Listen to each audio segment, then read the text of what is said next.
I never imagined I'd speak these words aloud, but here it is. I walked away from my husband and our children for another man. When things didn't unfold the way I had pictured, I went back to my husband, asking if he could help me financially with my new life. He refused. My name is Jessica. I'm 33. I was married to Mark for 7 years, and together we had 2 wonderful children, Ethan and Lily, who I loved with all I had. But love alone doesn't always keep a marriage together. At least, that's what I told myself when I made the most painful choice of my life. Our marriage wasn't awful, but it wasn't thrilling either. It was steady, safe, and predictable.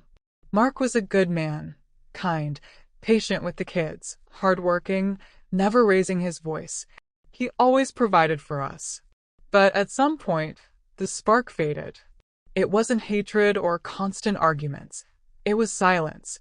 Conversations shrank to small talk, laughter became rare, and nights passed in separate rooms, the air heavy with routine. I started to feel invisible, not because Mark ignored me, but because I stopped showing up as my full self. I buried my own wants and dreams under the weight of responsibility. Then came Alex. He was younger, unpredictable, and full of energy. He noticed me in a way Mark no longer did. With Alex, I felt alive again, seen, wanted, desired. We met at a friend's party. One conversation turned into many, and before long, we were trading secret texts and stolen moments. The guilt ate at me. Every time I looked at Ethan and Lily, my heart ached. But Alex gave me a rush I hadn't felt in years. Months passed, and my double life became unbearable. I stopped pretending to be happy at home. I started imagining a life with Alex, free, passionate, spontaneous. One evening after a long day, I told Mark I needed space. The next morning, I packed my bag and left with the kids. I told myself it was about finding who I truly was, but deep down, I was chasing Alex. Leaving was the hardest thing I had ever done. The hurt in Mark's eyes, the confusion in Ethan's small voice, it tore me apart. But I pushed forward, convincing myself that freedom had a price. Life with Alex began like a fresh breeze. I laughed freely for the first time in years. We stayed up late, dreamed big, and planned adventures. It felt like the new chapter one had been desperate for. But reality doesn't follow fantasy. Money became our first obstacle. Alex earned a decent income, but it wasn't enough. Rent, groceries, baby supplies. Bills stacked up faster than we could pay them. I realized love and excitement alone couldn't sustain us. I needed security. That's when I did something I never thought I would. I called Mark. Yes, I knew how terrible it sounded. Asking the man I had left, the father of my children, to support the family I had built with someone else. But, in my mind, it wasn't only about money. It was about what was best for the kids, about keeping some link to the life we once shared. I tried to explain.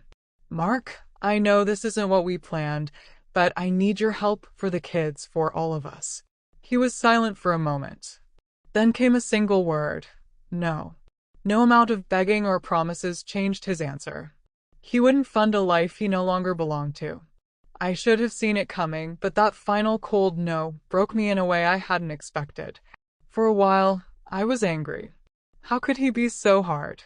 Didn't he see I was trying to build something new? Then I looked at myself in the mirror. I saw a woman who had abandoned her family to chase a dream that wasn't truly hers. The loneliness settled in. The thrill with Alex dulled, replaced by arguments, mostly about money, sometimes about trust. The freedom I thought I'd gained now felt like a cage. I missed Ethan's laughter. I missed the quiet moments with Mark when life was simple. I started to wonder if my mistake was too big to undo. Accepting my choices was brutal.